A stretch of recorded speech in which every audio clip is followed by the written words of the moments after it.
వార్షికోత్సవం సందర్భంగా Meenakshi test tube baby centre Guntur నందు ఐవీఎఫ్ ట్రీట్మెంట్ పై 40% రాయితీ. మోసాలు చేయడానికి ఏది కూడా అతీతం కాదు. అంటే కవిత్వానికి ఏది అతీతం కాదన్నట్టు మోసం చేయడానికి అనేక మార్గాలు. దాంట్లో ఒక అత్యుత్తమమైన మార్గం ఏమంటే, మీకు ఉద్యోగాలు ఇప్పిస్తాము, మీకు మంచి భవిష్యత్తు ఇస్తాము అని ఇండియాలో అనేక రకాలుగా మోసాలు చేస్తున్నారు. అదేవిధంగా ఇండియాలో ఉంటే ఇండియా పోలీసు వాళ్ళు అరెస్ట్ చేస్తారు. దీనికి కొత్త రకం ఏమిటంటే, మన వేరే దేశం పాస్పోర్ట్లు తీసుకునేది. ఆ పాస్పోర్ట్ తీసుకొని అంటే అక్కడ సిటిజన్షిప్ పొందడం, కొద్ది రోజులు ఉండడం, సిటిజన్షిప్ పొందడం, ఆ తర్వాత కొత్త రకాలైన మోసాలను ఇతర దేశాల్లో వాళ్ళ ముందు జన్మనిచ్చిన దేశం కానివ్వండి, అక్కడ పాస్పోర్ట్ లేకపోతే సరిపోతుంది. సో అట్లాంటి వాళ్ళని మీకు ఉద్యోగాలు ఇప్పిస్తాము అంటే ఎవరైనా డబ్బులు ఖర్చు పెట్టి, నాకు తెలిసి కూడా చాలామంది ఇళ్ళు పొలాలు తాకట్టు పెట్టి కొడుకులకి ఇచ్చి ఏదో వాడు బాగుపడతాడు, మంచి జీతాలు వస్తే మళ్ళీ ఈ తాకట్లు వదిలించుకుంటారని చాలామంది వేల సంఖ్యలో భారతదేశంలో ఈ డబ్బులు అన్ని కుదవులు పెట్టి ఇట్లాంటి కొన్ని సంస్థలకి డబ్బులు ముట్టజెప్పి వాళ్ళు మోసాలు చేస్తే ఉద్యోగాలు రాక ఈ అప్పులు తీర్చుకోలేక చాలామంది ఆత్మహత్యలు కూడా చేసుకున్నారు. వీళ్ళ విషయానికి వస్తే నందూస్ వరల్డ్ ఈ యూట్యూబ్ ఛానల్ స్టార్ట్ చేసింది రమానందన్ అని. అంత క్రితమే మధుకర్ జాగర్లమూడి, ఈయనేమో డెస్టినీ ఎడ్యుకేషన్ అని యూకేకి పోయినారు.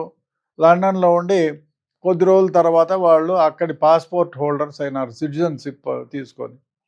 తర్వాత ఏం చేసినారు, వాళ్ళు ఏదో ఒక రకంగా ఇండియాలో ఉండే వాళ్ళని మోసం చేసి డబ్బులు సంపాదించాలని, అయ్యా మా దేశానికి వస్తే ఇక్కడ మేము డెస్టినీ ఎడ్యుకేషన్, మా దగ్గర ఎడ్యుకేషన్ సంస్థలు ఉన్నాయి, వాళ్ళు మాకంతా ఉంది, అదే కాకుండా మాకు ఇక్కడ ఆఫీసులు ఉన్నాయి, అందులో మీరు పనిచేస్తే మీకు మంచి జీతాలు ఇప్పిస్తాం, అదే కాకుండా మా ఈ కన్సల్టెన్సీ ద్వారా లండన్లో యూకేలో ఉండే అన్ని సంస్థల నుంచి కూడా మాకు వడంబడికలు ఉన్నాయి, వాళ్ళకి చెప్పి మీకు ఉద్యోగాలు మంచి మంచి ఉద్యోగాలు ఇప్పిస్తామని చెప్పి అనేక రకాలుగా ప్రకటనలు చేసి యూట్యూబ్ ఛానళ్ళ ద్వారా అది ఇది చేసి, ఇంకొక రకంగా ఏమంటే కొందరు అమ్మాయిల్ని ఇక్కడ వాళ్ళ ఆఫీస్ తరఫు నుంచి వర్క్ ఫ్రమ్ హోమ్ అనో లేకపోతే ఆఫీసులు పెట్టారు. ఒకటి విజయవాడలో పెట్టారు, ఒకటి గుంటూరులో పెట్టారు, ఒకటి హైదరాబాద్లో పెట్టారు. ఇది బయటికి ఎలా వచ్చింది, వీళ్ళు మోసం చేశారు, మొత్తుకుంటున్నారు, ఇక్కడ పోలీసులు ఎఫ్ఐఆర్లు కట్టారు, వాళ్ళ కోసం తిరుగుతున్నారు, వాళ్ళ అమ్మా నాయనకు నోటీసులు ఇచ్చారు. ఇంత జరుగుతున్నా వాళ్ళు ఎక్కడా బయటికి రానికుండా ఉన్నారు. ఎందుకంటే వాళ్ళకు ఒక ధైర్యం, మేము ఎక్కడ ఎన్ని మోసాలు, ఇండియాలో కాదు ఇతర దేశాల్లో ఎన్ని మోసాలు చేసినా మమ్మల్ని పోలీసులు ఏమీ పీకలేరు అని. ఎందుకంటే వాళ్ళు ఇతర దేశంలో అంటే యూకే పాస్పోర్ట్ హోల్డర్స్ లండన్లో ఉంటారు. మనము వాళ్ళని అరెస్ట్ చేయాలి అంటే ఏం చేయాలి, సిబిఐకి రిక్వెస్ట్ పంపించాలి. ఆ సిబిఐ వాళ్ళు ఇంటర్పోల్కు రిక్వెస్ట్ పంపిస్తారు. ఆ విధంగా ఒక రెడ్ కార్నర్ నోటీస్ వాళ్ళకి ఇస్తారు. ఇది అన్నీ జరిగేటప్పటికి ఒక 2 ఏళ్ళో 3 ఏళ్ళో అవుతుంది. అదే కాకుండా అక్కడికి వెళ్ళిన తర్వాత ఇండియన్ చట్టాలు వాళ్ళకు వర్తించవు.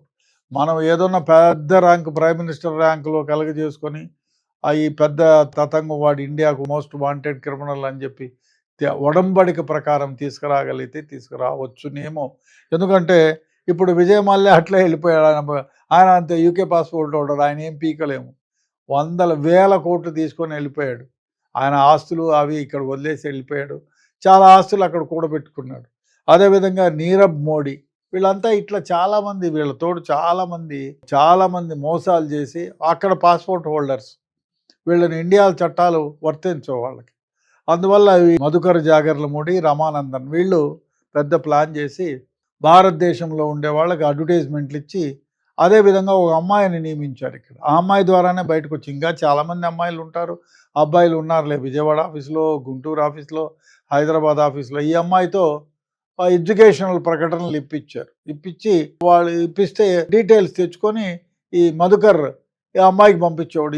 వీళ్ళకి అందరికీ వాంటెడ్ ఉండి మీరు ఎట్లన్నా ప్రలోభ పెట్టండి అంటే, మీరు ఇట్లా లండన్లో మీరు పాస్పోర్ట్ అదే ఉద్యోగానికి అప్లై చేస్తే మీకు మంచి భవిష్యత్తు ఉంటుంది, మీకు మంచి లాభాలు మంచి జీతాలు ఉంటాయి అని చెప్పి వాళ్ళని ప్రలోభపెట్టి ఆ అమ్మాయి మాట్లాడడం, మీకెందుకు ఇంత ఫీజు ఇంత ఫీజు అని చెప్తే, సరే వాళ్ళు డైరెక్ట్గా కొంతకాలం రమానందన్కి అదేవిధంగా జాగర్లమూడికి మధుకర్ జాగర్లమూడికి పంపించేవాళ్ళు. కొద్ది రోజులు అయిన తర్వాత వీడేం చేశాడు, అమ్మో పోలీసులు ఎప్పుడన్నా ఇవాళ కాకపోయినా రేపు అరెస్ట్ చేస్తేనో నాకు నా అకౌంట్లో ఉండే డబ్బులన్నీ బయటపడతాయి, నేనే వాళ్ళ దగ్గర డైరెక్ట్గా తీసుకున్నానని ఇక్కడ పనిచేసే అమ్మాయి ఇంట్లో నుంచి పనిచేస్తుంది, ఆ అమ్మాయి వర్క్ ఫ్రమ్ హోమ్, ఆ అమ్మాయికి చెప్పినాను ముందు హైదరాబాద్లో పోయి పని చేయంటే, నాకు ఇంట్లో పరిస్థితులు బాగాలేవండి, నేను వెళ్ళను, ఇంట్లో నుంచి అయితేనే ఉద్యోగం చేస్తాను. సరే కొద్ది రోజులు అయిన తర్వాత ఏమ్మా నీకు అకౌంట్లోకి నా అకౌంట్ చాలా లిమిటేషన్ దాటిపోయింది, కాబట్టి నేను నా దగ్గరికి అప్రోచ్ అయ్యే వాళ్ళని నీ నంబర్ ఇస్తా, నీ నంబర్లోకి వాళ్ళు డబ్బులు సెండ్ చేస్తారు, ఆ డబ్బుల్ని నా అకౌంట్లోకి ట్రాన్స్ఫర్ చేయమని చెప్తే, అయ్యో పాపం ఈయనకి యూట్యూబ్ ఛానల్స్ ఉన్నాయి, అదేవిధంగా డెస్టినీ ఎడ్యుకేషనల్ ఇన్స్టిట్యూషన్స్, ఇంకా ఏమేమో ఇన్స్టిట్యూషన్స్ ఉన్నాయని ప్రజలు నమ్మించారు. ఈమె నమ్మి ఓ ఇంత పెద్ద ఇన్స్టిట్యూషన్స్ ఇదంతా కదా, ఇదే మహాభాగ్యం అనుకొని ఆమె దగ్గరికి చాలామంది క్లయింట్లను నా అకౌంట్కి పంపించమంటే ఆమె అకౌంట్కి వాళ్ళే చెప్పేవాళ్ళు, మధుకరు జాగర్లమూడి రమానందన్ ఇద్దరు చెప్తే ఈ అమ్మాయి అకౌంట్కి ట్రాన్స్ఫర్ చేస్తే, ట్రాన్స్ఫర్ చేసిన నిమిషాలలోనే ఈ అమ్మాయి మధుకర్ జాగర్లమూడి అకౌంట్కి ట్రాన్స్ఫర్ చేసింది. ఈ విధంగా అకౌంట్స్ అన్నీ ఉన్నాయి. ఇది ఎట్లా బయటపడింది అంటే, చాలామంది ఈ అమ్మాయికి ఫోన్లు చేసి, అమ్మాయి నీకు డబ్బులు పంపించాము కదా, నీ అకౌంట్, ఈ అకౌంట్ హోల్డర్ ఎవరు, ఏం కథ, ఇప్పుడు డబ్బులు పోగొట్టుకున్న వాళ్ళు ఊరికే ఉంటారు కదా, పోలీస్ కంప్లైంట్ ఇచ్చి ఈ అకౌంట్కి పంపించాం, అకౌంట్ పోయి ఏ అకౌంట్కి పోయిందో మాకు చెప్పండి అని బ్యాంక్ వాళ్ళకి ఒక దరఖాస్తు ఇస్తే, అయ్యా ఫలానా ఊర్లో ఉన్న ఫలానా అకౌంట్కి పోయింది అని చెప్పి వాళ్ళు రాసిస్తారు. ఈ అమ్మాయికి ఆధారంగా పోయి అడిగినారు, ఈ అమ్మ నీకు డబ్బులు పంపించినామంటే, అయ్యా నాకు పంపించిన 15-20 నిమిషాల లోపలనే ఈ మధుకర్ జాగర్లమూడి అకౌంట్కు ట్రాన్స్ఫర్ చేశాము అని చెప్పి ఆ అమ్మాయి బ్యాంక్ రిసీట్స్, బ్యాంకు ట్రాన్సాక్షన్స్ అన్నీ స్క్రీన్ షాట్లో వాళ్ళకి పంపించి వాళ్ళకి ఇచ్చింది. అదేవిధంగా పోలీసులు కూడా చాలామంది, ఏం సార్ ఏమమ్మా నీ అకౌంట్లో డబ్బులు పడ్డాయి, నువ్వు ఏం చేసినావంటే, సార్ నాకేం తెలీదు, నేను ఎంప్లాయీని, మధుకర్ జాగర్లమూడి అకౌంట్లో లిమిటేషన్స్ అయిపోయినాయని నన్ను ప్రలోభ పెట్టినారు, నేను వాళ్ళ ఎంప్లాయీని కదా, నా అకౌంట్లో వేస్తే నేను మళ్ళీ వాళ్ళ అకౌంట్కి ట్రాన్స్ఫర్ చేశాను నా డీటెయిల్స్ అన్నీ ఆమె ఇచ్చింది. అది ఆమె ఇంకా ఎంతమంది కేసులలో మోసపోతారో అనే ఉద్దేశంతో ఒక పబ్లిక్ వీడియో చేసింది. పేరు అవి మనకు అవసరం లేదు, అప్రస్తుతం కూడా. తర్వాత అజ్ఞాత వ్యక్తి వీడియో చేసి అందరికీ పెట్టింది, యూట్యూబ్లో పెట్టింది, అయ్యా ఈ విధంగా మధుకర్ జాగర్లమూడి రమానందన్ డెస్టినీ ఎడ్యుకేషన్ అని యూకేలో లండన్లో పెట్టారు, ఆ విధంగా చాలామంది మోసం చేసి ఇది చేశారు, నా అకౌంట్కు డబ్బులు పంపించమన్నారు, నేనేదో వాళ్ళు పెద్ద ఇది కదా, పెద్ద చాలా ఇన్స్టిట్యూషన్స్ ఉన్నాయి, యూట్యూబ్ ఛానల్స్లో అన్ని రాజనీతులు, ప్రపంచంలో లేని రంగనీతులన్నీ చెప్తున్నారు, కాబట్టి నీతిమంతులన్నీ నేను నమ్మి నా అకౌంట్లో వేపించుకొని అక్కడనే ఇమీడియట్గా వాళ్ళకి ట్రాన్స్ఫర్ చేశానని డీటెయిల్స్ అన్నీ చెబుతూ ఆమె వీడియో చేసి అందరికీ పబ్లిష్ చేసింది. దానివల్ల ఇది బయటకు వచ్చింది. అది వన్ ఆఫ్ ది ఇదవుతుంది. ఏది ఏమైనా ఇట్లాంటి విదేశాల్లో ఉద్యోగాలు ఇప్పిస్తామని నమ్మబలికి వాళ్ళు లండన్కి ఇంకొక కపుల్ పాపం ఉద్యోగాలు ఇప్పిస్తామంటే ఆలుమొగుడు వాళ్ళ అకౌంట్కి డబ్బులు చేసి ఈ డబ్బులన్నీ లక్షల్లో చేసి అక్కడికి వెళ్ళిన తర్వాత ఒక పిచ్చి లాడ్జ్లో పెట్టి అకామిడేషన్ ఇచ్చి ఈ ఉద్యోగాలు చేయండి అని అన్నానికి సరిపోకుండా కూడా వాళ్ళకి ఏదో జీతాలు ఇచ్చేసినారు. ఎన్ని రోజులైనా ఉద్యోగం రాలే, ఊడిగం చేయి, ఆ హోటల్లో పనిచేయి, ఈ హోటల్లో పనిచేయి, పెట్రోల్ పంపులో పనిచేయి, ఇక్కడ క్లీన్ చేయి, అక్కడ క్లీన్ చేయమని చెప్తే వాళ్ళు అయ్యా మేము మోసపోయినామని గ్రహించి భారతదేశానికి వెనక్కి వచ్చేసారు. వెనక్కి వచ్చి వాళ్ళు కంప్లైంట్ ఇచ్చారు. ఇట్లా చాలామంది పోయి ఇబ్బంది పడి వెనక్కి వచ్చిన వాళ్ళు ఉన్నారు. కొందరేమో ఏమీ కాకోకుండా ఇక్కడ నుంచి డబ్బులు ఇచ్చి ఉద్యోగాలు రాక, మీకు ప్లేస్మెంట్స్ ఇప్పిస్తామని ప్లేస్మెంట్స్ రాక, ఎక్కడికి పోవాలో తెలియక పోలీస్ స్టేషన్ల చుట్టూ ఇచ్చి కంప్లైంట్లు చేస్తున్నారు. వాళ్ళ అమ్మ నాయనకు కూడా పోలీసులు నోటీసులు ఇచ్చినారు. ఏది ఏమైనా ఈ విధంగా మోసాలు చేసే వారి సంఖ్య విపరీతంగా ఉంది. అది ఇంకో దరిద్రమైన వ్యవహారం ఏమంటే, ఆయన వైఫ్ రమానందన్ ఆమె వీడియోలు చేస్తుంది, అన్ని పత్తిత్తి వీడియోలు చేస్తుంది, బ్రహ్మాండమైనటువంటి వీడియోస్ చేస్తూ ఈ మధ్య మానేసింది. చూడరు, ఎవరు కొడతారు మొహాన్ని ఉమ్మేస్తారని. ఆ వీడియోలు ఒక వీడియో చేసింది. మా పైన లేని అభియోగాలన్నీ పెట్టి సోషల్ మీడియా అంతా వెధవది. Social media వెధవది. నువ్వు కూడా సోషల్ మీడియాలోనే పెట్టినావు కదా తల్లి. సో వెధవది. కాబట్టి సోషల్ మీడియాలోనే నమ్మకండి. సోషల్ మీడియా ద్వారా మమ్మల్ని అగౌరవపరుస్తున్నారు, మమ్మల్ని లేని విధాలుగా ఇబ్బంది పెడుతున్నారని చెప్పి వీడియో చేసి ఏది ఏమైనా నిజం నిలకడలోనే తెలుస్తుంది అని చెప్పింది. అదే కాకుండా ఒక అడ్వకేట్తో కూడా వాళ్ళు లండన్ పాస్పోర్ట్ హోల్డర్లు, ఇండియాలో మీరు మోసపోతే మీరు ఏమీ పీకలేరు వాళ్ళని అని ఆమెతో కొసమెరుపు కూడా, నాకు వాళ్ళు ఫ్యామిలీ చాలా రోజులుగా తెలుసు అంటే మోసాలు చేసే వాళ్ళని ఇది చేస్తారా అండి? తప్పు కదా. అందరూ చాలామంది మోసపోయినారు, కంప్లైంట్ ఇచ్చినారు. ఇతర దేశాల్లో ఉంటే ఎట్లా పట్టుకుంటారు? ఇప్పుడు నీరవ్ మోడీని ఎవరు పట్టుకున్నారు? విజయమాల్యాని ఎవరు పట్టుకున్నారు? కాబట్టి ఇట్లాంటి వీడియోలు సపోర్ట్ చేసే వాళ్ళని కూడా డెఫినెట్గా చేయకూడదండి. ఎందుకంటే చాలామంది చాలా విషయాలు తీసుకొని చచ్చిపోయిన వాళ్ళు ఉన్నారండి. ఉద్యోగాలు రాక ఆత్మహత్యలు చేసుకున్న వాళ్ళు ఉన్నారు చాలామంది. దయచేసి ఉద్యోగాలు ఇప్పిస్తే చాలా సంతోషం. ఇప్పించిన వాళ్ళు గమ్మున ఉండండి. ఉద్యోగాలు ఇప్పిస్తామంటే వాళ్ళకి వయసు అయిపోతుంది, నీ చుట్టూ తిరిగి నాకు తెలిసిన కుర్రాళ్ళే, ఆ విజయవాడ కుర్రాడు ఉన్నాడు ఇక్కడే, ఈ మధ్య ఎక్కడో పనిలో పెట్టించినాం పాపం. ఏదో మోటార్ సైకిల్ నడుపుకుంటే యాక్సిడెంట్ అయితే హైర్ చేసి మోటార్ సైకిల్ నడుపుకుంటుంటే ఇట్లా వాళ్ళు చాలామంది ఉన్నారండి.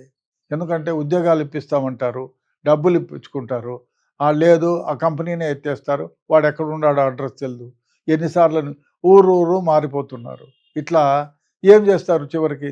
ఇప్పుడు ఉన్న ఎకరమో 2 ఎకరాల పొలం కుదవబెట్టి డబ్బులు తీసుకొచ్చిపోయినాడు. అక్కడ పొలము అది ₹2 ₹3 వడ్డీకి తెస్తే అది మీటర్ తిరుగుతూనే ఉంటుంది. వీడికేమో ఉద్యోగం రాదు. వీడేమో ఉద్యోగం వచ్చిందనే భ్రమతో కొందరు పెళ్ళిళ్ళు చేసుకొని పెళ్ళాలను వదులుకున్న సందర్భాలు ఉన్నారు. కాబట్టి దయచేసి మీరు ఉద్యోగాలు నిజంగా ఇప్పిస్తే మహా సంతోషం. లేకుండా ఉద్యోగాలు ఇప్పిస్తామని చెప్పి భ్రమ పెట్టి వాళ్ళ జీవితాలతో ఆడుకోకండి. ఆ అబ్బాయి జీవితం నాశనం అవుతుంది. ఆ అప్పులు తెచ్చిన తల్లిదండ్రులు అందరూ కలిపి ఉర్రేసుకొని సావాల్సి వస్తుంది. కాబట్టి దయచేసి ఇట్లాంటి వాళ్ళని సపోర్ట్ చేయొద్దు. ఇట్లా మోసగారి వాళ్ళని డెఫినెట్గా చట్టాలు ఏమి చేయలేవు అనుకుంటే నిజమే, ఏమి చేయలేవు. ఇతర దేశాల్లో పాస్పోర్ట్ హోల్డర్స్ ఉంటే మనం ఏం చేయగలుగుతాం? అక్కడ ఇప్పుడు టైం పడుతుంది. నేను సిఐడిలో పనిచేసే కాలంలో కూడా మాకు రెడ్ కార్ అక్కడి నుంచి ఇప్పుడు ఇతర దేశాల నుంచి, అమెరికా నుంచి వచ్చిన సందర్భాలు ఉన్నాయి. నేను ఎంక్వైరీ చేశాను. వాడు ఇక్కడ ఈరోజు మన స్టేట్లో ఉన్నారంటే సిబిఐ నుంచి మనకి ఇంటర్పోల్ నుంచి వస్తాయి. ఇంటర్పోల్ నుంచి వస్తే వాళ్ళ అడ్రస్లు కనుక్కొని చెప్తామయ్యా మా దేశంలో ఉంటే ఇక్కడ ఇన్ని రోజులు ఉన్నాడు, తర్వాత వేరే దగ్గర ఇక్కడ లేదు, ఉత్తరప్రదేశ్ బీహార్కో వెళ్ళిపోయినాడు, బీహార్లో ఈ అడ్రస్ ఇచ్చినారు మీరు కనుక్కోండి. అక్కడ అది ఫాల్స్ అడ్రస్ ఉంటుంది. అదేవిధంగానే ఉంటుంది. మేము కూడా చాలా ఇంటర్పోల్ ద్వారా, నేను సిఐడిలో ఉన్నప్పుడు సిఐడిలో ఆఫీసర్ ద్వారా మాకు ఇస్తారు ఎంక్వైరీకి. అదేవిధంగా కూడా ఇతర దేశాల్లో ఉండే వాళ్ళకు కూడా ఇదే వర్తిస్తుంది. కాబట్టి దయచేసి ఉద్యోగాలు కావాలనుకునే వాళ్ళు ఇట్లాంటి వాళ్ళ ఉరిలో పడకండి, అట్లాంటి ఉచ్చులో పడకండి. ఉరి అది, ఉచ్చు కాదు. ఉచ్చుగా అనడం తప్పు, ఉరి. ఎందుకంటే డబ్బులు ఇప్పుడు కోటీశ్వరుడు డబ్బు ఉంటే వాడు ఏదో వ్యాపారమో టీ బంక్ పట్టుకొని బతికిపోతారు కదా.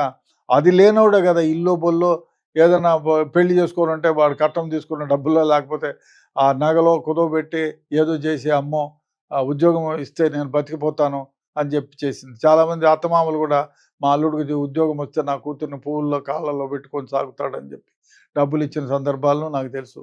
కాబట్టి ఇట్లాంటి కేసుల్లో చాలామంది మోసపోకుండా జాగ్రత్తగా ఉండాలని నా మనవి, కోరిక.